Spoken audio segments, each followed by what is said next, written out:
Amen. Amen. Purihin po ang Panginoon at muli po, salamat una sa Panginoon. Isang pribilehiyo po lagi ang makapangaral po sa atin dito sa JTG Central at ganoon din po sa ating OSD, sa ating Reverend Glenn Ramos sa pagpapahiram po ng pulpito. At I just want to also acknowledge the presence of our pastors, ating Pastor Ronnie, Pastor Anthony, Pastor Benerson, and all the leaders na nakasama po natin dito. Sa lahat po ng manggagawa ng Panginoon. Sige po, palakpakan po natin ang Panginoon. At sino po excited na makarinig ng salita sa gabing ito? Amen, kapatid, dahil yung excited lamang yung tatanggap. Amen? Tandaan natin, kapatid, kung pumunta ka lang dito para lang sumunod. Amen? Baka pinilit ka ng leader mo o something. Pero kung nandito ka para sa Diyos, kapatid, sigurado tatanggap ka. Amen? At sa gabing ito, mga kapatid, tayo pong pumikit, tayo po'y manalangin. Panginoon, ipapasalamat po kami sa gabing ito, Panginoon, dahil isang pribilehiyo, O Diyos, na laging pakinggan ang salita mo. Marami kaming mapakikinggan, pero iba pa rin, Panginoon, yung lutong bahay, Panginoon, na hinihanda mo sa gabing ito, Panginoon. Pagkat ito'y galing sa iyong puso, Panginoon, and we do pray, Panginoon, na buksan mong aming puso, Panginoon, at itago mo ko sa iyong likuran, ang marinig nila ay ikaw, Panginoon. At ang masabi ko lang yung mga bagay na gusto mo, hindi ko masabi yung ayaw mo, Panginoon. At Lord, ang lahat ng papuri, pagsamba, ay huwag kong maagaw, kundi lahat maibigay sa iyo, Panginoon. Pagkat ikaw ang dahilan kung bakit kami nagkakatipon. Ikaw ang dahilan kung bakit kami makikinig. Ikaw ang dahilan kung bakit kami lahat, Lord, nagsatipon-tipon. Kaya, Lord, ikaw din ang dahilan, Panginoon, upang, Lord, ikaw ay mapapurihan at ang salita mo ay mapakinggan namin sa gabing ito, Panginoon. Walang ibang maitas at maluwalhati. Sa pangalan mo, Jesus, ang lahat magsabi ng Amen. Sige po, balakpakan po natin ang Panginoon. Tayo pong lahat ay makakaupo. Amen. Buksan po natin ang ating unang katanungan. Sabi po diyan, what are you most fear of? Amen. Ano ba yung pinaka kinatatakutan mo? Amen. So iba-iba yung mga bagay na kinatatakutan natin. Amen. Marami sa atin takot tayong mamatay. Amen. So iba dito hindi takot mamatay. Amen. Bakit kaya kayo takot mamatay? Amen. Alam mo, kapatid, pag tunay na nakilala mo ang Diyos, amen, at tunay na talaga namang naranasan mo ang Panginoon, may matibay kang relasyon sa Diyos, hindi ka matatakot mamatay. Amen. Kailangan lang natin maintindihan. Pero marami tayong kinatatakutan. Amen. Marami nga sa atin dito takot tayo sa due date . Yun lang, simple lang yun Mga bayarin, iba naman, maraming klaseng takot . May takot sa ipis, amen? Iba-ibang klase ng takot ng mga tao. Meron tayong mga kapatid, takot tayo sa mga bagay na, for example na lang po, ng COVID-19, amen? Takot tayong magkasakit, amen? Iba, takot sa atin masira ang pamilya natin. Iba sa atin, takot tayo kapatid mawalan ng trabaho. Ang daming klaseng takot na inaalala ng tao. Tama po ba? Amen. So ano po ba ang takot? Pakipindot po. Ang sabi po diyan, what is fear? Amen. Sabi diyan, an unpleasant emotion caused by the belief that someone or something is dangerous, likely to cause pain or a threat. Sabi doon, ito daw yung isang emosyon o pakiramdam na hindi kaaya-aya na nagiging dahilan na ang tao, amen, ay magkaroon ng nakaramdam siya ng panganib, ng sakit, o ng pagbabanta. Amen? Sa ating buhay, mga kapatid, amen, marami tayong takot. Amen? At ang takot ay kalaban ng pananampalataya. Amen? At sa atin, lahat tayo dito, wala sigurong normal na tao na hindi nakakaramdam ng takot. Amen? Pero kapatid, alam niyo ba, na merong isang takot, amen, na mahalaga. There is a fear that is necessary. That is very important and healthy. Amen? At yun ang pag-uusapan natin sa gabing ito. Sino pong excited makarinig ng salita ng Panginoon? Say amen. Sabi dito, pakipindot po, sa Matthew chapter 10, verse 28, ang sabi diyan, and do not fear those who kill the body, but cannot kill the soul. Rather, fear Him. Sabi mo nga sa katabi mo, fear Him. Who can destroy both soul and body in hell. Amen? Sabi doon, mga kabatid, no? It's a command. Sabi mo sa katabi, utoy utos. Nasabi, huwag ka daw matatakot. Amen? Kayo huwag matatakot doon sa pumapatay daw ng laman. Pero hindi naman kayang pumatay ng spirito, ng kaluluwa. Amen? Rather, fear him who can destroy both soul and body in hell. Ang mga kapatid, maraming klaseng takot.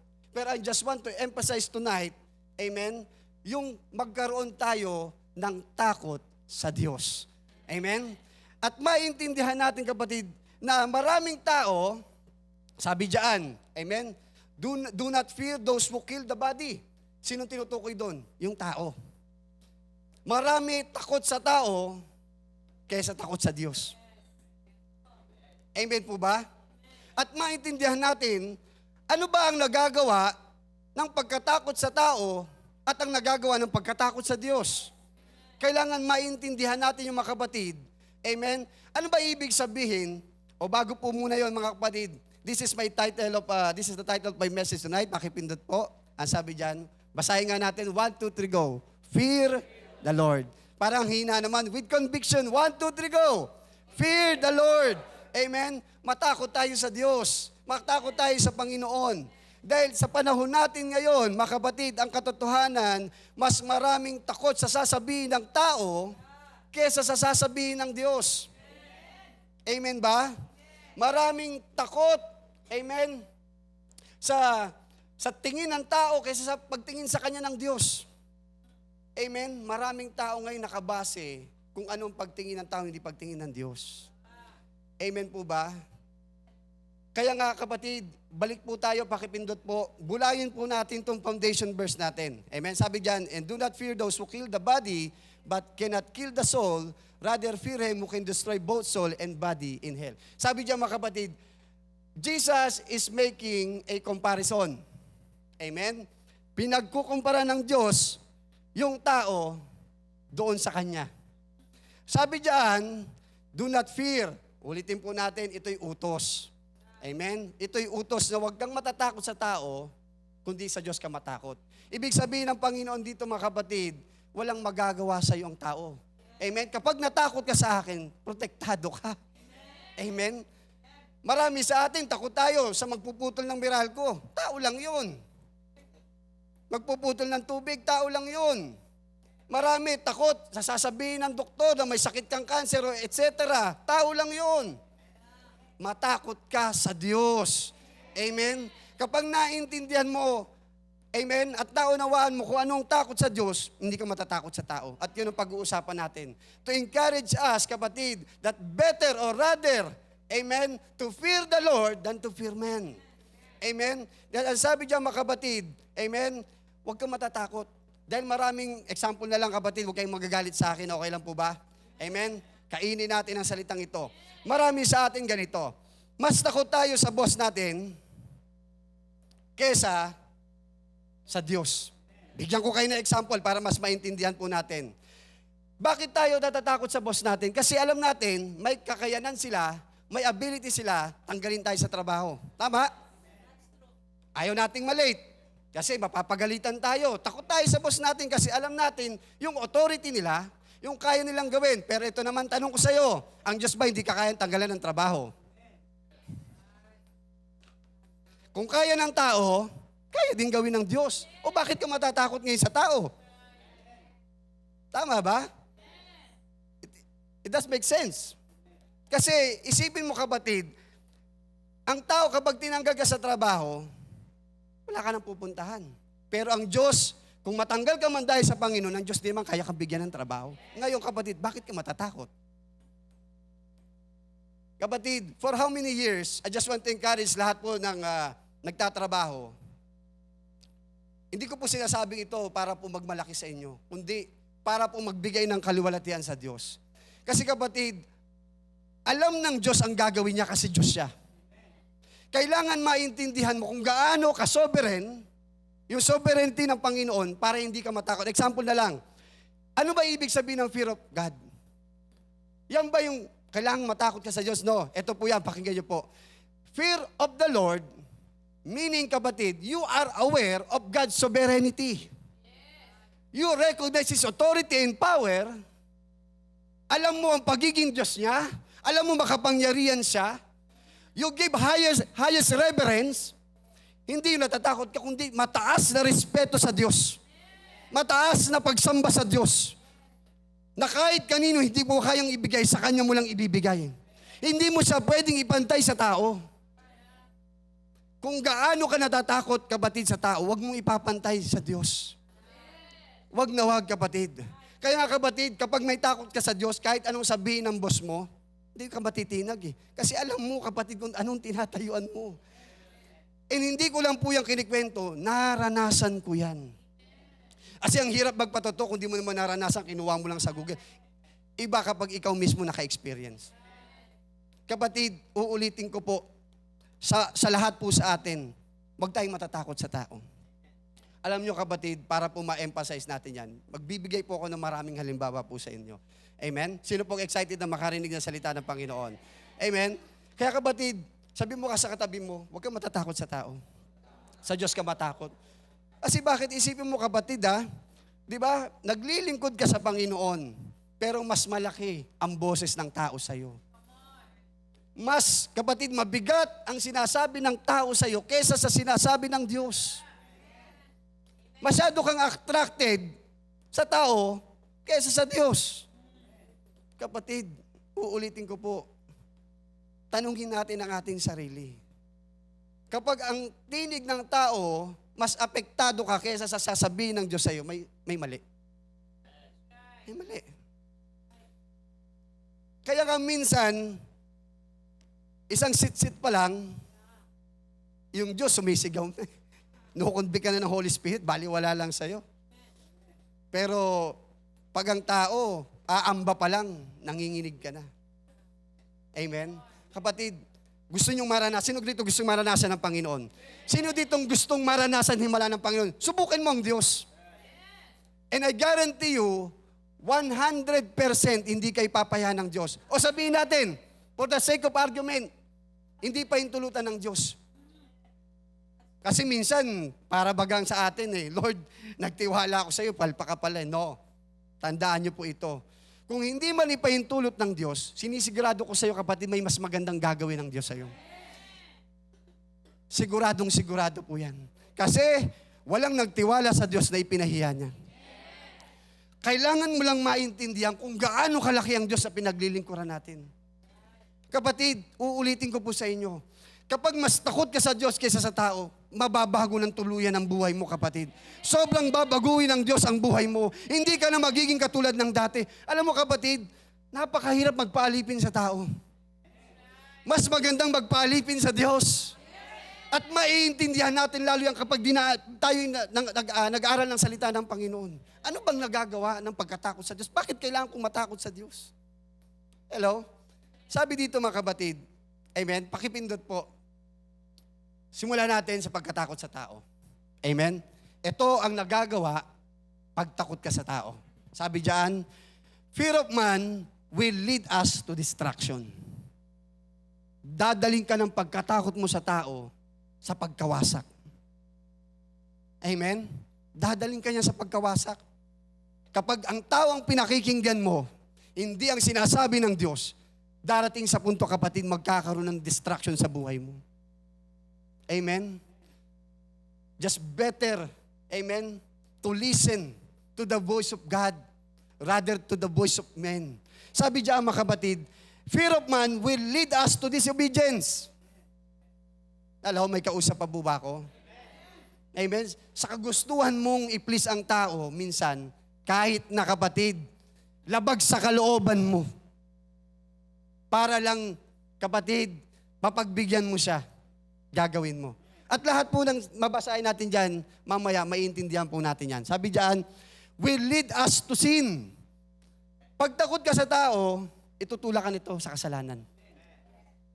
Amen? Sabi dyan, fear of man will lead us to denying Christ.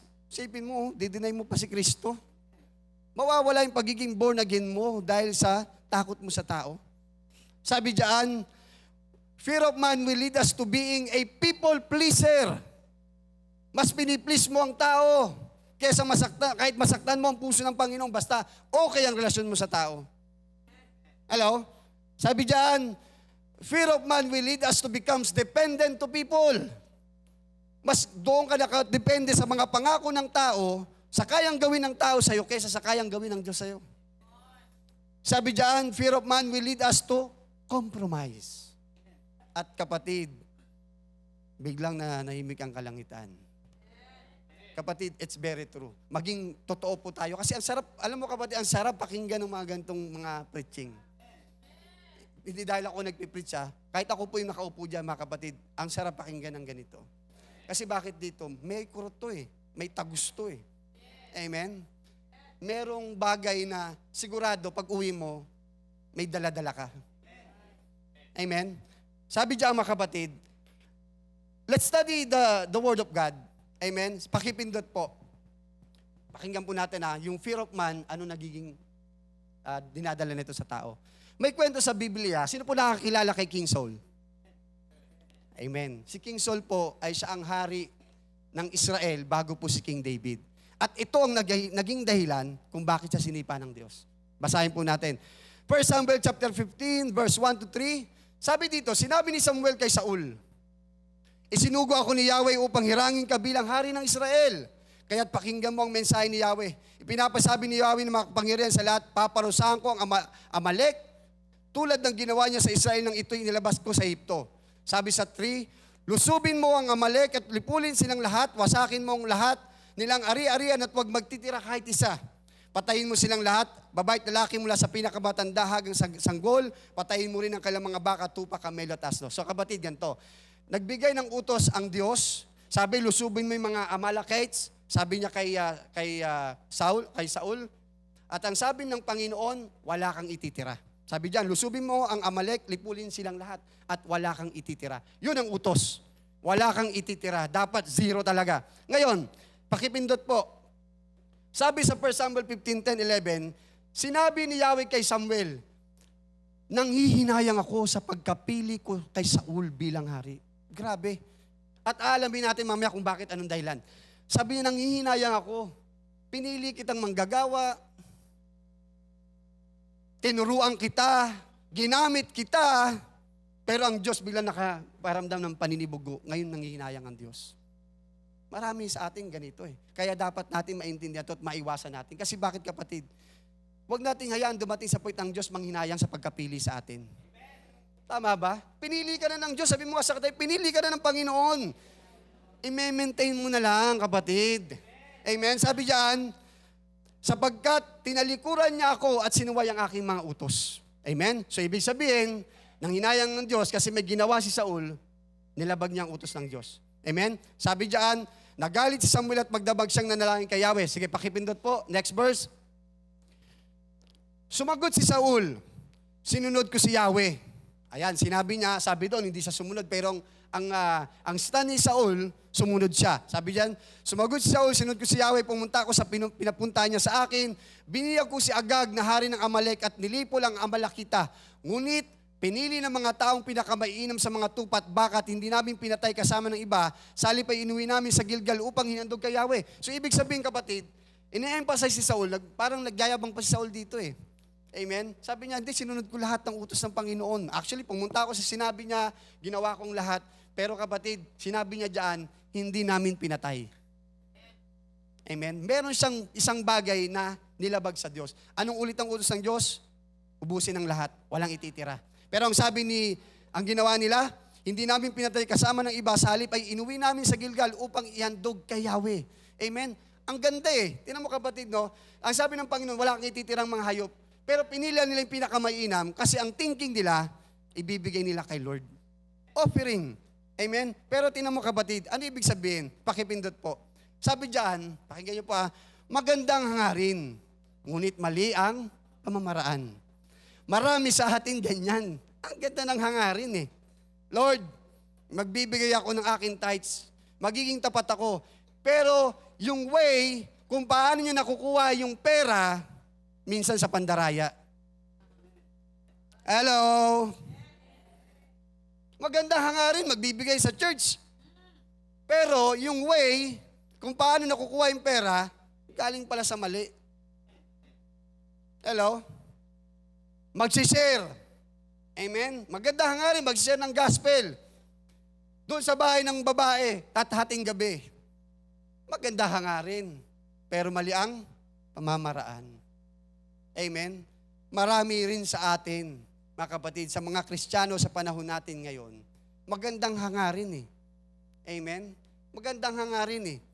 Maaring tayo ay umaabot tayo ng mga kapatid natin na nangihina, pero minsan mali yung pamamaraan natin kung paano natin sila inaabot. Amen? Minsan, imbes na maabot natin sila, anong nangyari, lalo pa silang lumalayo. Kasi mali yung pamamaraan na ginagawa natin. Imbes na ipakita natin ang pag-ibig, amen?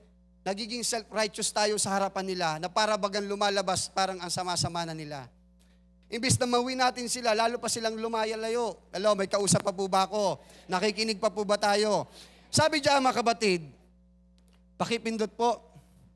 The fear of the Lord, Proverbs 1:7, the fear of the Lord is the beginning of knowledge, full despise wisdom and instruction. Kaya napakahalaga kapatid, na sa pagkakataon na magdidesisyon tayo sa buhay natin, meron tayong wisdom ng Diyos. Kasi magkakamali ka ng desisyon. Magkakamali ka ng way, ng kapamaraan, kapag hindi galing ang karunungan sa Diyos. Na minsan iisipin mo, tama naman to eh. Amen? Tama naman to namin ginagawa namin eh. Amen? Tama ba? Kasi sinusunod ko yung puso mo, pero sabi nga ng ating Pastor Ben, minsan may asawa ka na. Pero sabi mo, susundin mong sinasabi ng puso mo. Pero alam mo, may commitment ka na. Amen? Sa mga mag-aaral, gusto nating makapasa, pero tama ba yung paraan? Magandang hangangin, makatapos sa pag-aaral, pero ang pamaraan ay mangopya, gumawa ng mga bagay, amen, na mali, para lang makapasa? No. Ako compromise tayo sa ganun. Magawa mo man yung bagay, magtagumpay ka naman, kung hindi naman nagiging kalugod-lugod sa Diyos, anong kwenta? Amen? Kaya kapatid, anuman ang bagay na minimiti mo sa buhay, kung hindi naman nagbibigay ng kaluguran sa Diyos, pinagod mo lang sarili mo. Mas mabuti pa kapatid, sinatsaga mo pa unti-unti, pero alam mo naman ito'y magbibigay ng kaluguran sa Diyos. Amen? Kesa sa mabilis na paraan. Amen? Marami sa atin, impatience tayo, gusto natin agad yumaman, gusto agad natin maabot yung mga pangarap natin. Kaya pag hindi tayo nakatiis, gagawa tayo ng mali, liliko na tayo, hindi tayo dadaan sa tuwid na landas. Amen? Sabi diyan mga kapatid, amen, pakipindot po. Amen? Ito po yung dahilan. Ulitin po natin, balikan po natin. May dahilan kung bakit si Saul kinikout ng Diyos. Una, sabi ng Panginoon, hinayang ako, pinili kita. Amen? Sabi ng Panginoon, di mo ko sinunod. Ngayon kapatid, ano ba yung dahilan na yun? Ano ba yung dahilan na yun? Bakit ganun na lang nagalit ang Panginoon at sinipa si Haring Saul? Ikaw nga kapatid, kaya mabait ang Diyos, ikaw lagi ka nagkakasala, pero ang Diyos mahal na mahal ka pa rin eh. Saul, isang beses na nagkakamali. Sinipa agad ng Panginoon. Amen? Hallelujah. Sabi diyan, sige po pakipindot, sa 1 Samuel, chapter 15, 24, 26, sabi diyan, sinabi ni Saul kay Samuel, nagkasala ako. Inamin niya na. Nagkasala ako. Sinuway ko nga ang utos ni Yahweh at ang bilin mo sa akin. Nagawa ko ito sapagkat, ano daw? Natakot ako sa aking mga tauhan. Yun ang dahilan. Natakot pala siya sa tao. Tingnan niyo kapatid, anong nagagawa pag ikaw ay takot sa tao? Dadalhin ka nito kapatid sa pagsuway sa Diyos. Dadalhin ka nito sa kasalanan at ilalayo ka at aalisin sa iyo mga bagay na ibinigay ng Diyos sa iyo. Kaya kapatid, maging maingat ka. Sabi mo sa katabi mo, maging maingat ka. Huwag nawang mas malaki ang boses ng tao sa iyo kaysa sa boses ng Panginoon. Kapatid, anuman ang meron ka ngayon, ipasalamat mo sa Diyos. Pero gusto kong maintindihan mo na kayang bawiin niya ng Panginoon sa kapag hindi ka marunong makinig sa Diyos. Sabi diyan, natakot ako sa aking mga tauhan, baka patayin nila ako Kaya't pinagbigyan ko ang kanilang kagustuhan. Marami sa atin, kapatid, makabataan, huwag may bibigyan ang sarili mo dahil natakot ka lang, iwalang kaya ng nanliligaw sa'yo. Hello? Huwag kang matakot. Amen? Kung ikaw ay pinipigilan ng magulang mo, lalo na pinag-uusapan ng faith, di ko sinabing suwayin yung magulang ninyo. Pero kapag faith ng pinag-uusapan, kapatid, huwag kang matakot. Stand your faith. Amen? Huwag ka matakot kung sabihin man ng doktor sa'yo na wala ng kagalingan ng sakit mo. Huwag ka matakot. Matakot ka sa sasabihin ng Diyos. Kasi bakit? Pag hindi mo pinaniwalaan ang salita ng Diyos, sinusuway mong Panginoon. At ang utos ng Diyos, it is command. Kaya do not fear. Sabi mo nga sa katabi, huwag ka matakot. Ang kayang gawin ng tao, pakinggan niyo po, may limitasyon lang ang kayang gawin ng tao.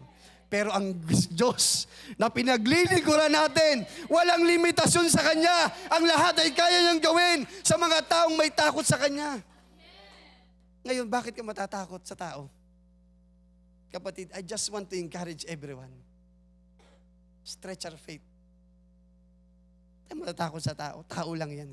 Mas matakot tayo sa sasabihin ng Diyos sa atin. Sabi diyan mga kapatid, kahit pinagbigyan kong kanilang kagustuhan, ngayon ay nakikiusap ako sa iyo. Tingnan mo kapatid, bandang huli. Nasa Kanya yung ano ng Panginoon eh. Amen, siya ang hari. Ngayon, parang may something na nang wala sa Kanya. Siya na yung hahabol-habol ngayon. Sa anong dahilan? Natakot lang siya sa tao. Sabi diyan, ngayon nakikiusap ako sa iyo, patawarin mo na ang aking kasalanan at samahan mo ko sa pag-uwi upang ako'y makasamba kay Yahweh. Sabi sa 26, sinabi ni Samuel, hindi kita masasamahan sapagkat sinuway mo ang utos ni Yahweh. Itinakwil ka na niya bilang hari ng Israel. Grabe. Kaya si David nagkaroon ng pagkakataon, kapatid. Isipin mo na lang yung kapatid. Dahil sa takot ni Saul sa tao, ang nadulot sa kanya, distraction ng buhay niya. Buong pagkahari niya nawala sa kanya. Nang hinayang ang Diyos sa pagkapili sa kanya. Nagkasala siya, sinuway niya ang Diyos. Amen? Dahil lang kapatid sa takot niya sa tao. Kaya kapatid, ang laki pala ng nagagawa pag takot ka sa tao, hindi ka takot sa Diyos. It's reminding us na kapatid, sino man ang bumoboses sa'yo, hindi, lalo na kapag hindi ang lingkod ng Diyos at yung sinasabi niyang kapatid, malalayo ka sa Panginoon. Amen? Contradict sa salita ng Diyos. Mako-compromise ka, wag mong pakikinggan. Kasi ito'y babala sa lahat ng mga tinawag ng Panginoon na wag mong nating susubukan ng Diyos. Kapatid, wag mong susubukan ng Panginoon kasi ang Diyos kaya niyang alisin sa'yo. Mas magandang i-enjoy mo na kung anong meron ka. Amen? Kasi kung matatakot ka naman sa Diyos, kapatid, ang ganda ng maging idudulot at mamaya pagdadaanan natin yon. Sabi diyan mga kapatid, amen? Pakipindot po. Sa Luke chapter 22:57, sino nakakilala kay Pedro? Amen? Sabi diyan, Luke 22:57, but he denied it saying, woman, I do not know him. Amen? Bakit kaya sinabi ni Pedro yon? Di ba kapatid, natakot siya na baka siya isama rin siyang ipako sa krus. Na baka patayin din siya. Tama ba? Kaya nung ginawa niya, dininay niya si Kristo. Kapatid, yan ay babala sa atin. Na darating sa punto ng buhay natin, kapag hindi tayo takot sa Diyos at takot tayo sa tao, darating ang time, pati ang pananampalataya mo sa Diyos, pati ang Diyos, ididinay mo. Tatalikuran mong pagiging Kristiyano mo. Kaya napakahalaga kapatid na marinig natin ang mensahe na to kapatid. Kasi kapatid, it's very crucial. Sabi mo nga sa katabi, it's very crucial. Sabi diyan mga kapatid, amen, he denied, amen, Jesus because fear of man. Dahil takot siya sa tao. Sino dito kapatid na alam mong may gawain, alam mo na kailangan mong sumamba, amen? Pero ayaw mong masaktan ang puso ng kaibigan mo, ng boss mo, amen? Ng mga taong bumuboses sa iyo, mas pinili mong pakinggan sila kaysa ang pakinggan ng Diyos. You deny your faith. Amen? Huwag kang matatakot sa boses ng tao. Lagi mong pakinggan ang boses ng Diyos. Kasi bakit kapatid? It will lead you to sin. Destruction, disobedience, denying Christ. Amen? Sabi diyan, may isa pa kapatid. Amen? Sa John chapter 12:42. Sabi diyan, gayon man marami ring pinuno ng mga Hudyo ang nanalig sa kanya. Ayan ha. Nung si Jesus Christ, amen, nung time na siya nangangaral, marami ring nanalig sa kanya eh. Pati mismong mga Hudyo nanalig sa kanya. Pero ang sabi ng Bible, subalit hindi nila maipahayag ito dahil sa takot sa mga Pariseo. Takot sa tao. Hindi nila masabi ang kanilang faith. Hindi nila may pagmalaki sila'y Kristiyano. Mas pinili pa nila yung papuri ng tao kaysa sa papuri ng Diyos. Kapatid, huwag mong nasain ang papuri ng tao kasi temporal lahat dito sa mundo. Hangarin mo ang papuri ng Diyos. Tingnan mo kapatid, sayang naligtas na sana sila eh. Kung pinoklaim nila, sinabi nila, amen, na sila'y nananampalataya sa Diyos, pero mas pinili nila kapatid yung sasabihin ng tao kaysa sa sasabihin ng Diyos. Mas pinili nila yung comfort ng tao kaysa sa comfort ng Diyos. Pero ang nangyari kapatid, dininay nilang Panginoon, tinalikuran nilang Diyos, mas pinili nila yung sasabihin ng tao. Anong nangyari sa kanila? Hindi sila ligtas. Amen? Kayo kapatid, dako naman tayo. Ano naman na nagagawa kapag natakot sa Diyos? Ulitin ko po, bago niyo po pindutin, balikan po muna natin. Pag natakot ka sa tao, anong mangyari sa'yo? Ililid ka nito sa kasalanan, distraction, disobedience. Amen? Compromise. Marami, kapatid. Hindi magandang may dudulot ng takot. Pero alam mo kapatid, yung takot na rin yun sa tao, takot din ang solusyon. Amen? At walang iba kundi yung takot sa Panginoon. Pakipindot po. Ngayon, nagagawa ng takot sa Panginoon. Pakipindot po, sabi diyan, fear of God.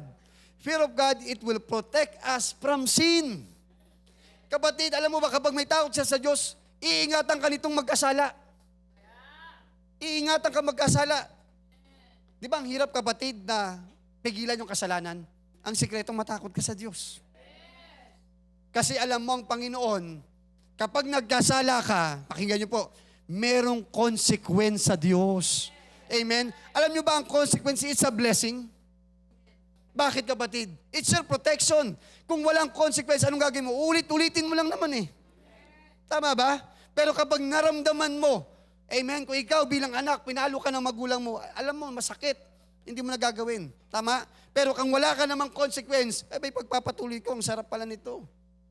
Kaya ganyan kapatid, pag may takot ka sa Diyos, proteksyonan ka ng Diyos. Ilalayo ka niya sa kasalanan. Amen? Ano pa sabi diyan? It will causes us to hate evil. Kapag may takot ka pala sa Diyos, galit ka rin sa mga masasama. Hindi ka sasama sa kanila. Amen? Hindi para layuan mo sila, pero kapatid, alam mo kung anong tinatayuan mo. Magiging automatic sa'yo kapag masama. Amen? Galit ka. Hindi ka mako-compromise eh. Tama? Hindi lang para, okay lang yan, gawin mo lang yan kasi okay lang yan. Amen? Wala ka dun. Kaya kapatid, napakalaga ng mga tao na may takot sa Diyos na kasama nyo. Kasi kapatid, yun ang tunay na magsasalita sa inyo ng katotohanan. Hindi ka babybihin nun. Amen? Sasabihin sa'yo kapatid, amen, kung ano yung totoo. Amen? Kaya napakalaga na magkaroon tayo ng takot sa Diyos. Sabi diyan, pangatlo, it will give us wisdom and knowledge. Sabi nga sa Proverbs 1:7. Di ba? Fear of the Lord, it's beginning of wisdom. Magkakaroon tayo ng karunungan. Sino gusto dito kapatid magkaroon ng wisdom? Amen? Ang sekreto magkaroon ka ng takot sa Diyos. Sabi diyan, fear of the Lord, fear of God, it will prolongs your life. Sino dito gustong mahaba ang buhay? Amen? Huwag ka lang puro kain ng masustansya, tulog, exercise, matakot ka rin sa Diyos. Amen? Kasi kahit lahat gawin mo yung bagay na yan, kung di ka naman matakot sa Diyos, iikli pa rin ang buhay mo. Bakit? Siyang may hawak ng buhay nating kapatid. Amen? Sige po, palakpakan natin ang Panginoon. Hallelujah! Sabi diyan kapatid, it will lead, amen, us into a secured life. Kapag may takot ka pala sa Diyos, sisecure ng Panginoon ang buhay mo, ang pamilya mo, ang trabaho mo, ang future mo. Kapatid, kung gusto mo, sino dito gusto ng secured life, huwag ka lang kumuha ng insurance. Hindi sapat yan. Huwag ka lang mag-ipon ng maraming pera sa bangko. Huwag ka lang magkaroon ng list na maraming kang lalapitang kaibigan mo. Hindi ka pa rin secured doon. Gusto mo maging secured? Matakot ka sa Diyos. Amen? At sinasabi ko sa iyo, kapatid, 100% secured ang future mo, ang anak mo, ang pamilya mo, ang trabaho mo, maging ang kaluluwa mo secured. Sino dito gusto maging secured ang kaluluwa niya? Say amen. Kapatid, uulitin ko, hindi kaya ng pera yon, hindi kaya ng bagay na temporal, kundi kayang gawin ng Diyos sa buhay mo. Amen? Sabi diyan, it will give us confidence in God. Wow! Sino dito kapatid, kapag lumapit siya sa Diyos, ang taas ng kumpiyansa niya, sasagutin siya ng Diyos? Amen? Meron ba dito kapatid? Kasi kapatid, mamaya dadaanan natin yan para mas natin maintindihan. Di ba kapatid, kapag kumpiyansa ka, alam na alam mo, pa-chill-chill ka lang sigurado, mamaya ito na. Tama? Hindi ka tulad na double-minded ka lagi. Naku Lord, di ako sasagutin ng Panginoon, kanina lang. Alam mo, ang hirap ng ganun eh. Pag lalapit ka sa Diyos, mismo ikaw hindi ka naniniwala na sasagot ang Panginoon sa'yo. At sabi ng Panginoon, amen, ang taong pagbago-bago ng isip, huwag aasang tatanggap ng bagay sa akin. Kapatid, napakalaga. Sino po kapatid ang nakakaintindi ng mensahe sa gabi ito? Say hallelujah. Sabi diyan mga kapatid, it will give us blessing. Sino gustong pagpalain ng Panginoon? Kapatid, ang sekreto ng tunay na blessing, hindi lang pera eh. Napakahalaga magkaroon ka ng kapayapaan, ng kagalakan, at mangyayari yun sa buhay mo kapag may takot ka sa Diyos. Kasi bakit kapatid? Minsan ang gusto ng tao malaya. Amen? Gusto ng tao kapatid ng kapayapaan. Ang pagiging malaya at pagiging payapa, hindi yan yung bagay kapatid na secured yung pamilya ko, wala akong problema ngayon. Hindi po ganun ang ibig sabihin nun. Kasi bakit? Parang ganito po. Sabihin mong wala kang problema. Sabihin mong marami kang pera, nakakain mo lahat ng gusto mo, may bahay ka, may kotse ka, wala ka nang hinangat. Pero kapatid, patuloy ka naman nakakagawa ng bagay na ayaw ng Diyos. Sa tingin mo papayapa ka nun?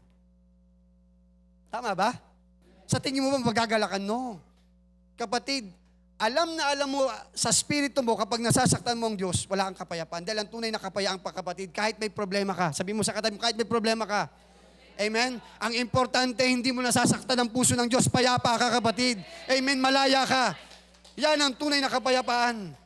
Yung nagagawa mo yung gusto ng Panginoon at hindi mo nasasaktan ang kanyang puso. Doon ka tunay na malaya. Doon ka tunay na magagalak. Ang sabi pa dyan, it will make our hearts grateful. Alam mo kapatid, pag may takot ka sa Diyos, anything na meron ka, papasalamat mo sa Diyos eh. Amen? Hindi mo na kailangang ikumpara pa sa iba yung blessing na meron ka. Ganyan na nagagawa pag takot ka sa Panginoon. Ngayon kapatid, patunayan natin. Mabilis na lamang po ito. Amen? Pakipindot po. Sabi diyan, it is only the fear of God that can deliver us from fear of man. Ano sinabi ko kanina? Marami sa atin takot sa tao. Gusto mo ma-deliver? Gusto mo kapatid mawala yan sa'yo? Kasi madalas, ang katotohanan, litong-lito tayo minsan. Walang foundation kung kanino ba talaga tayo takot. Lalo na kunya, nasa isang kumpanya ka, example. Amen? Ang daming boss. Yung wala kung sino susundin mo eh. Litong-lito ka eh. May boss sa kalibila, may boss sa kanan. Pero pag alam mo kapatid, may takot ka sa Diyos. Amen? Hindi ka matatakot sa tao eh. Alam mo kung sino yung susundin mo eh. Hindi ka malilito. Yan ang magiging foundation kapatid ng faith mo para masunod mo kung sino yung tama. Amen? Kasi kapag takot ka sa Diyos, kapatid, i-deliver ka nito, hindi ka magiging takot sa tao. Anong ibig ko sabihin? Anong punto ko dito? Lagi kang tatayo sa katotohanan. Dahil ang tao, kapatid, ang galing minsan maglaro. Hello? Ang tao minsan manipulating. Hello? May kausap po ba ako? Lalo na kapag ikaw may authority, ikaw ay boss, amen? Ikaw ay may katungkulan, may position, amen? Kaya mo minsan paglaruan ng mga kasama mo. Tama ba? Pero kapatid, kapag ikaw ay may takot sa Diyos, amen, alam mo kung sino susundin mo. Hindi ka doon sa mali. Hindi ka doon sa maganda lang magsalita, na para bagang nakakakiliti sa tenga, pero doon ka lagi, God will give you wisdom, amen, para ma-discern mo kung ano yung tama at nakakalugod sa Panginoon. Amen? Sige nga po, palakpakan natin ang Panginoon. Sabi diyan, amen, may isang kwento. Patunayan natin kung ano nagagawa ng pagtakot ka kay Lord.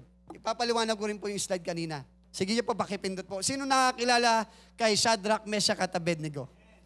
Amen? Siguro po, kilala niyo sila. Tama? Yan tatlong binata na yan, amen, ay napakaganda ng istorya niyan. Tama ba? Kasi nung panahon ni Haring Nebuchadnezzar, nagpatayo siya ng isang rebultong napakataas na kung saan nagre-represent ng authority ng tao, ng pagiging hari niya, na ang gusto niya, kapag tumunog, nagpatugtog ng mga trompeta, amen, lahat ng tao luluhod at sasamba doon sa rebulto. Amen? At sabi ng Biblia, nang marinig, amen, ng mga tao ito, kanya-kanya silang luhod. Amen? nang narinig, pero yung tatlo nakatayo. Anong punto? Pag ang tao takot sa... Kasi ang sabi ni Haring Nebukadnezar, pag hindi kayo lumuhod, tatapong kayo sa apoy, sa pugon. Patay kayo. Patay kang bata ka. Dahil maraming takot. Amen? Hindi nila tatayuan kung ano yung tama. Kapatid, hindi mo kayang tayuan ang katotohanan kapag takot ka sa tao. Naintindihan niyo po? Minsan, darating sa time, makukompromise ka, maging yung faith mo kapag takot ka sa tao. Tingnan mo, napakalaga. Sa lahat-lahat, parang ganito po, lahat nakaluhod, nakadapa. Sila lang nakatayo. Amen? Anong punto? Amen? Hindi kasi lahat ng ginagawa ng marami dapat ginagawa din natin. Kailangan meron tumatayo sa katotohanan. At sino yung mga tatayo na yun? Say amen. Kailangan tumayo ka sa katotohanan kung ano ang tama, kapatid. Uulitin ko po, hindi dahil sinabi ng tao maganda, may authority nagsasalita, o masusunod tayo, pero alam natin yung madediscern natin, kapatid, kung katotohanan ba ito o hindi. Dapat maintindihan natin kung ito ba'y galing sa Diyos. Kasi hindi lahat na nagsasalita tama. Amen? Kaya nga sabi ng ating Pastor Bren, we should have a spiritual discernment. Amen? Sabi diyan mga kapatid, kapag tayo ay may takot sa Diyos, katulad ng binatang ito, anong mangyayari sa atin? Sige po, pakipindot. Magiging God's pleaser tayo. Sabi ng 1 Thessalonians 2:4, but as we were allowed of God to be put in trust with the gospel, Ebsen, so we speak not a pleasing man, but God which trieth our hearts. Sabi diyan, mga kapatid, kapag ikaw ay may takot sa Diyos, lagi yung kalooban ng Panginoon gagawin mo. Lagi mong pasasayin ang puso ng Panginoon. Lagi kang after sa sasabihin ng Diyos, sa paningin ng Panginoon, mas attracted ka at excited ka sa mga bagay na spiritual, hindi sa mga bagay na material. Amen? Sabi diyan, pakipindot. Sa Daniel chapter 3:12, sabi diyan, pakipindot po, sabi diyan, hindi po sumunod sa utos ninyo sina Shadrach, Meshach at Abednego. Ang mga Hudyong nilagay ninyo bilang mga tagapamahala sa Babylonia, hindi po sila naglilingkod sa inyong Diyos ni sumasamba sa pinagawa ninyong ribultong ginto. Sabi diyan, lahat sumasamba maliban sa kanila. Hindi naman kasi sila people pleaser eh. Isipin mo kapatid ano daw gagawin? Papatayin. Papatayin sila. Pag ikaw narinig mo, papaluin lang, baka lumano ka na eh. Yung papatayin. Ilalagay pa sa apoy. Isipin mo yung pagkamatay nila, hindi lang pugot ulo na mararamdaman mo saglit, kundi unti-unti mararamdaman mo yung sakit. Binabarbecue ka. Amen? At sabi doon, 7 ulit pang pinainit yung apoy. Kapatid, minsan darating ka sa time, oo, minsan may faith ka pero pag nandun ka na sa actual, baka umatras ka na. Hello? Minsan ang lakas natin mag-encourage, ang lakas ng faith natin, pero pag dumating na tayo sa puntong sinubok tayo ng Diyos, parang ang buntot natin bumabahag agad. Ay mo kapatid, napakalaga tulad ng sinabi ng ating Pastor Ronnie. Pag ikaw ay may pagsubok, pakinggan niyo po ito, pag ikaw ay magpagsubok, it's a opportunity. Bakit? Kasi gusto ng Diyos yung karakter mo, yung faith mo lalo pang lumalim. Sa tingin mo ba kapatid, sa pamamagitan ng salita ng Diyos, oo, magandang salita ng Diyos, pero kailangan i-test ng Diyos. Kasi bakit? Sa Diyos, pakinggan niyo po, sa Diyos, hindi question kung anong level ng pananampalataya mo. Alam niya pero ikaw alam mo ba? Malalaman mo ang level ng pananampalataya mo pag sinubok ka na ng Panginoon. Masasabi mo, ay, natitisod pa rin pala ako. Kala ko malalim na ako. Tama ba? Paano mo malalaman ikaw ay malalim ka na sa faith? Lord, dami kong alam na verse eh. Lagi akong nag-evangelism, lagi akong nagpe-pray. Siguro matured na ako. Tapos bibigyan ka lang ng Panginoon ng simple lang. Amen? Nung isang kapatid mo natitisurin ka. Asa na si wala na tampo eh. Kapatid, mahalaga ang pagsubok. Kasi ito yung magpapaunawa sa atin na kung ano na level ng pananampalataya at magbibigay ng oportunidad sa atin para lalong lumalim ang faith natin. Kapatid, hindi mo mapapatibay ang faith mo kung wala namang pagsubok. Kaya huwag kang matatakot sa pagsubok. At ang pagsubok, kapatid, kapag may pagsubok ka, maingay. Hello, may kausap po ba ako? May tuhod ka, may bibig ka, may kamay ka. Taas mo sa Panginoon. Mo kapatid, napakagandang sekreto. Kapag ikaw ay magpagsubok, you and God. Kayo lang ni Lord. Minsan kapatid, wala mong magagawang tao eh. Pero ang Diyos na pinaglilingkuran natin ng tapat, may magagawa. May magagawang Panginoon, kapatid. Kaya bakit ka lalapit sa tao? Lalapit ka kapatid pag nauna munang kausapin ng Panginoon kasi ang magdedirect sa'yo eh. Huwag ka lalapit agad sa tao. May tuhod ka, may bibig ka, may kamay ka. Lahat ibigay mo sa Panginoon. At ang Diyos ang magsasalita sa'yo. Kapatid, napakasarap maglingkod sa Diyos. Ulitin ko, lahat tayo may kanya-kanyang pagsubok. Tahimik lang. Pray lang kay Lord, lumuhod ka, manampalataya ka sa Diyos. At kapatid, sasagot ang Panginoon sa'yo. Kasi pag maingay ka masyado, hindi mo marinig ang pagsagot ng Diyos. Minsan sa sobrang kaingayan natin, nagsasalita ng Panginoon, di pa natin naririnig. Pero kapag ikaw, sincere ka, katulad nung last preaching, narinig nyo, nag-preach ako, sabi ko doon, ang sino man lalapit sa Diyos, na may basag na puso, nagsisising spirito, God will not despise. Hindi tatanggihan ng Diyos. Kailangan lang magpakumbaba tayo sa Panginoon. Amen po ba? Sige po, palakpakan po natin ang Panginoon. Sige po, malapit na po kung matapos. Amen? At sabi diyan, ano daw ibig sabihin ng God pleaser? Pakipindot. You always say yes to God, no to people. Dapat may ganyan tayong karakter eh. Pag kay Lord, yes and amen. Pag kay Lord, excited. Tama ba? Pag kay Lord, laging praise the Lord. Pero masakit minsan, pag ang tao nagsalita, minsan hindi mo na kayang masabing praise the Lord, erase the Lord na tayo. Hindi natin kayang tayuan ng faith natin.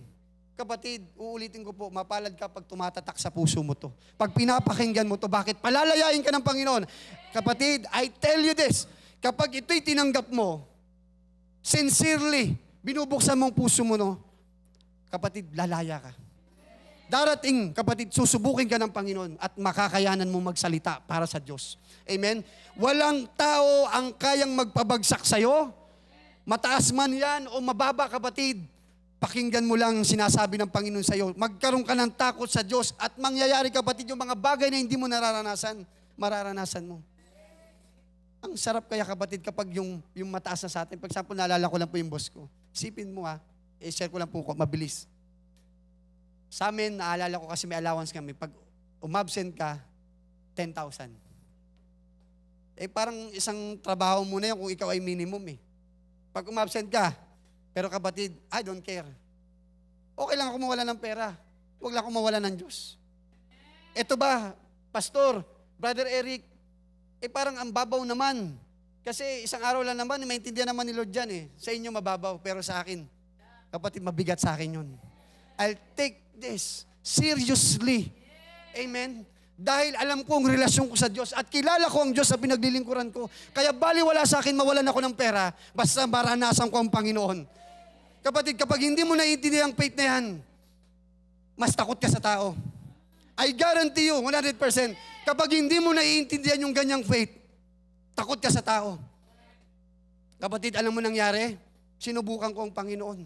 Sabi ko, boss, wala akong magagawa. Kailangan kong umalis kasi magsasamba ko. Alam niyo naman, Kristiyano ako. Alam mo kapatid, ganito sinabi sa akin ng boss ko. Eric, umalis ka na, ipag-pray mo kami. Sabi ko, boss, paano? Wala na akong hindi, ako nang bahala. Paano mangyayari yun? What in the world? Nang ganun ang sasabihin ng boss, wala ka namang relasyon doon. Hello? It's very impossible. Pero kapatid, walang imposible sa Diyos. Kapag pinatunayan mo sa Panginoon ang pananampalataya mo, patutunayan din sa iyo ng Diyos ang kaya niyang gawin. Gusto mong maranasan ng Diyos? Gusto mong maranasan ng mga bagay na imposible? Gumawa ka rin ng mga bagay na imposible. Kapatid, uulitin ko, ang Diyos mahabagin. Ganito po. Una, ang Diyos lagi siyang humahakbang. He takes the initiative na abutin tayo lagi. Pero kapatid, along the way, kapag ikaw ay nagmamatured na, hindi pwedeng laging si Lord ang aabot. That is the time na ikaw naman ang hahakbang. Tama? Ikaw naman ang magbibigay ng initiative at ipaparamdam mo sa Panginoon na, Lord, nauunawaan ko, kilala kita, alam ko, Panginoon, na ikaw ay Diyos, pinapakita mo sa Panginoon pag-ibig mo sa Kanya. Hindi pwede ang Diyos lagi aabot sa atin. Kapatid, kapag ganyan ang faith mo, bonjing ka. Okay lang sa mga bago. Pero kapatid, kung ikaw ay 5 years, 10 years na, tapos sasabihin mo, ganyan pa rin ang faith mo, hindi po ako galit. Sabi ko nga, pag ikaw, kapatid, ay may takot sa Diyos, galit ka sa mga bagay na mali. Stretch your faith. Sabi mo sa katabi mo, stretch your faith. Amen? Sabi dyan, 1, 2, 3, go. Yes to God. No to people. Amen. Kaya kapatid, pag ikaw ay papunta sa church, kahit sabihin ng kumpare mo, eto may racket tayo, mas malaki dito. No. You have to learn to say no. No to people. Yes to God. Amen. Kailangan maintindihan natin yung bagay na yan. Amen. Kailangan maintindihan natin yan, mga kapatid. Kailangan hindi tayo magpa-compromise. Sabi dyan, pakipindot po, fear of man is the enemy of the fear of the Lord. Magkalaban yung dalawa na yan. Pag takot ka sa tao, amen, yan ang kalaban ng takot sa Diyos. Sabi diyan, the fear of man pushes us to perform for man's approval rather than according to God's directive. Anong ibig sabihin, kapatid? Madalas, doon tayo lagi nakaangkla, doon sa sasabihin ng tao ay natin masira yung relasyon sa kanila. Kaya kahit mali, kahit compromise tayo, gagawin natin kaysa doon sa inuutos ng Diyos. Amen? Magkalaban yung dalawa na yan. Amen? Kaya maintindihan natin. Amen? Mga kapatid, napakahalaga na matakot tayo sa Diyos kaysa matakot tayo sa tao. And I pray, sa gabing ito, kapatid, may tinanggap ka sa Panginoon. Huwag mong hayaan, narinig mo lang ang salita. Kasi bakit, kapatid, laging ganito. Pag narinig yung word ni Lord, may testing agad kasunod yan. Naalaman nyo yung puso, yung may nagtanim ng sa batuhan, amen, sa matinik, amen. Sabi doon,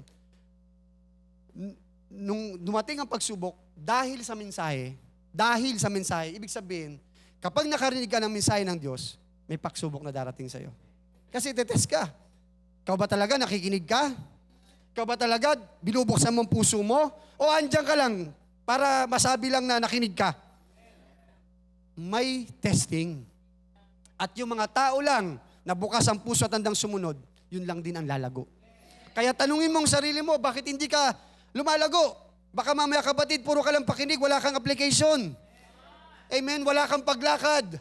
Kapatid, uulitin ko po, wag mong hayaang tumatanda ka, pero hindi ka lumalago. Wag mong hayaan, kapatid, na ikaw ay tumatanda, tumatagal sa church, pero hindi ka lumalago. Amen? Ang labas mo talaga niyang bonjing. Atoti department. Alala ko lang po. Mapupunta tayo sa Atoti. Amen. Sabi diyan, amen. Pangalawa, pag natao ka sa Diyos, magiging God pleaser ka. Amen. Pangalawa, sabi diyan, you will have confidence in God. Ayan, maganda kapatid. Pupuntuhan ko lang po yan. Sabi nung na tatlong binata, pakipindot po, basahin po natin yung verse. Sabi ng tatlong binata, Daniel chapter 3:16, sinabi ni Shadrach, Meshach at Abednego, mahal na hari ni Nebukadnezar, wala po kaming masasabi sa inyo tungkol sa bagay na yan. Wala na silang question. Sige Lord, sige po, hari ni Nebukadnezar, dalhin nyo kami sa pugon, patayin nyo kami. Okay lang sa amin. Sabi doon sa 17, gawin ninyo kung yan ang gusto ninyo. Amen? Isipin mo, paano nila na-develop yung ganong faith? Minsan ba natanong nyo ba yon? Paano nila na-develop yung ganong faith? Na ikaw, alam mo, ilalagay ka doon, pero okay lang sa'yo, chill-chill ka lang, hindi ka nanginginig, hindi ka para bangang takot na takot.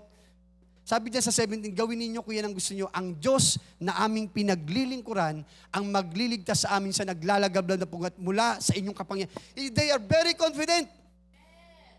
Bakit kaya? Sino ito excited ng marinig? Bakit kaya? Very confident sila. Kahit na mamamatay sila, alam nilang Diyos darating. Alam nilang Diyos ililigtas sila. Sino kaya yung magkaroon ng ganung faith? Ang sayap kaya, no?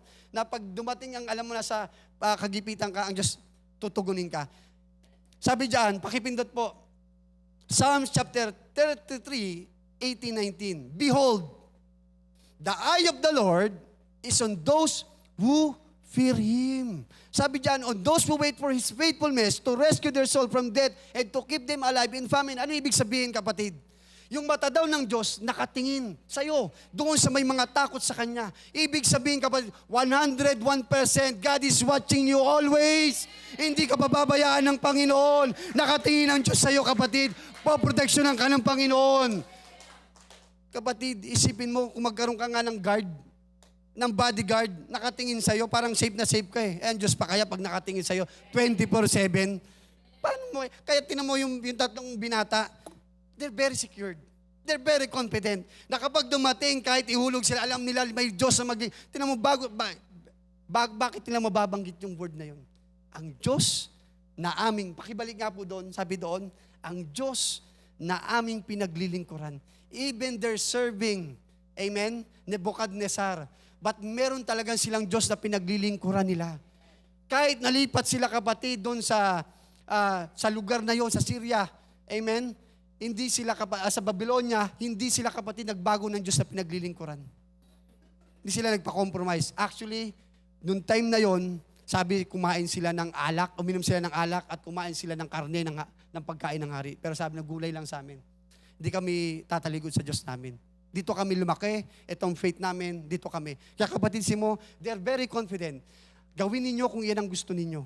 Ang Diyos na aming pinaglilingkuran ang magliligtas sa amin sa naglalagablab na pugon at mula sa inyong kapangyarihan. Kapatid, ano man ang kapangyarihan ng tao na meron, kayang sirain ng Panginoon. Walang problema, walang sakit karamdaman, kapatid, ang hindi kayang pagtagumpay ng Diyos. Ang sikretong matakot siya sa Diyos. Bakit? Pag natakot ka sa Diyos, kahit sa kamatayan, iligtas ka ng Panginoon. Nakatingin ang Diyos sa iyo, 24/7, kapatid. Daig mo pang may bodyguard. Daig mo pang may security guard. Amen? Daig mo pang may insurance. Lahat-lahat na kapatid ng security, nasa iyo na. Bakit? Ang mata ng Diyos ay nakatingin sa mga taong may takot sa Kanya. At ililigtas sila ng Panginoon sa kamatayan. Grabe! Wow! Sabi mo sa katabi mo, wow! Isipin mo yun, ang Diyos ang nakatingin sa'yo. Kaya kapatid, sabi mo sa katabi mo, matakot ka sa Diyos. Amen? Sabi dyan, last na po, amen? They serve and worship God for who He is. Ito po yung sinasabi ko sa inyo mga kapatid. At dito po ako magtatapos. Madalas ang mga tao pumapasok sa church, naglilingkod sa Diyos, sumasamba sa Panginoon dahil mabuti ang Diyos. Hindi po masama yun.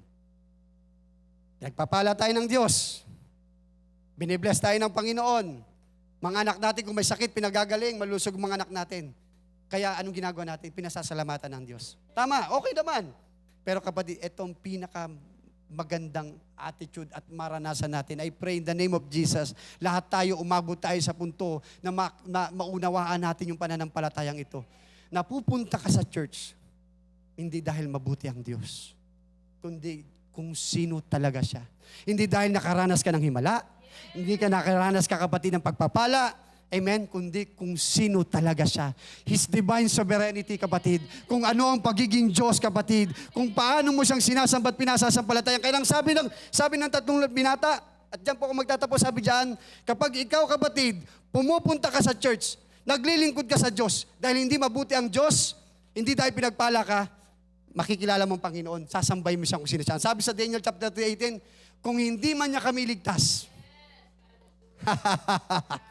kung hindi man kami iligtas, hello, kung di man ako pagpalain ng Diyos, kung di man ako pagalingin ng Diyos, kung hindi man ako pagtagumpayin ng Panginoon, magsasamba pa rin ako, titataas ko ang Panginoon. Hindi dahil sa mabuti ang Panginoon, dahil Diyos siya.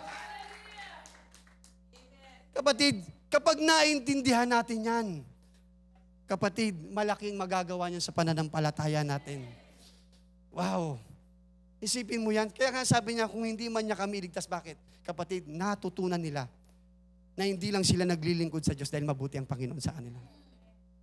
Kasi madali lang maglingkod kapag pinagpapala tayo. Tinutugon ng Panginoon ang ating mga panalangin. Amen. Nakikita natin na maayos ang kalagayan natin. Paano kaya pag hindi na? Sasamba ka pa rin ba? Katulad ni Job. Sabi ni Job, sasamba ka lang ba sa Diyos dahil pinagpapala ka niya? Hindi ba pwedeng maranasan din natin yung mga ganitong pagsubok? Kapatid, kapag naunawaan po natin na kaya tayo naglilingkod at kaya tayo nagkakatipon, hindi dahil mabuti ang Diyos. Kasi ang Diyos talagang mabuti. Maintindihan natin, kaya tayo nandito kasi Diyos siya. His divine sovereignty. Amen? Yung divine sovereignty ng Panginoon, yung kanyang kapangyarihan. Amen?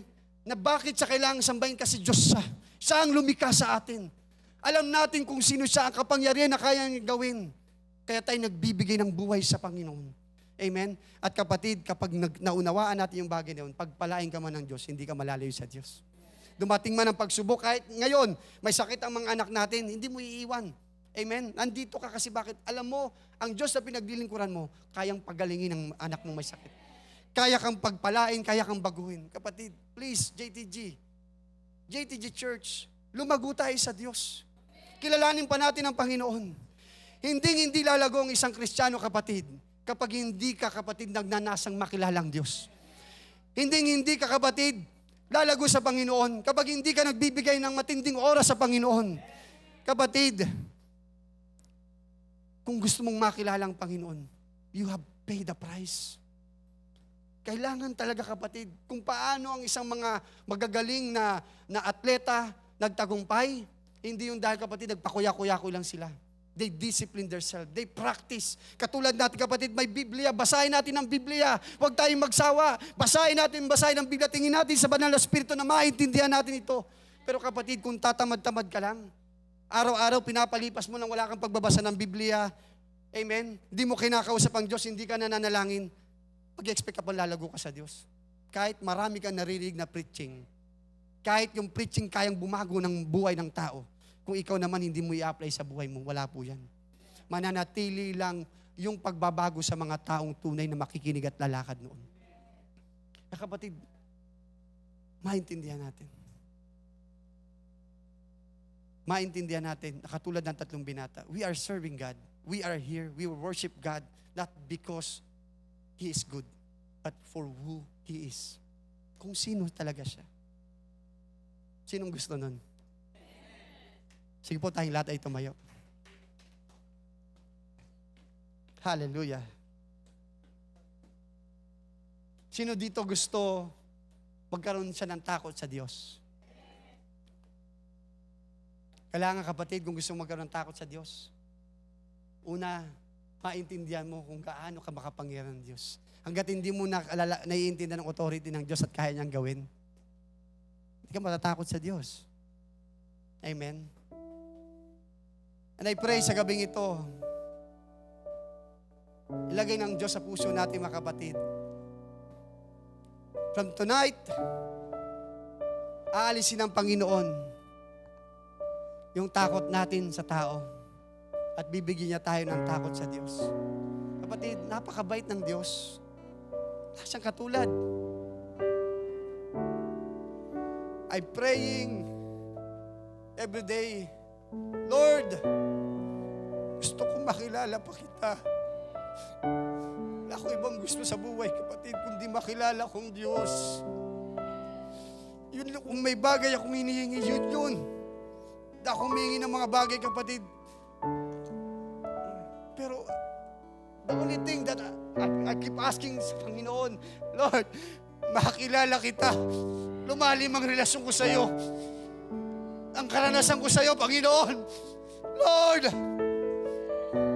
yun ang gusto ko. Kapatid, lahat ng bagay na hingin natin may katapusan. Pero kung hingin mo sa Panginoon yung mga bagay na spiritual, wait ang Diyos. Mahirap paglingkuran ng Panginoon na hindi mo siya kilala. Wala kang relasyon sa Kanya. JTG,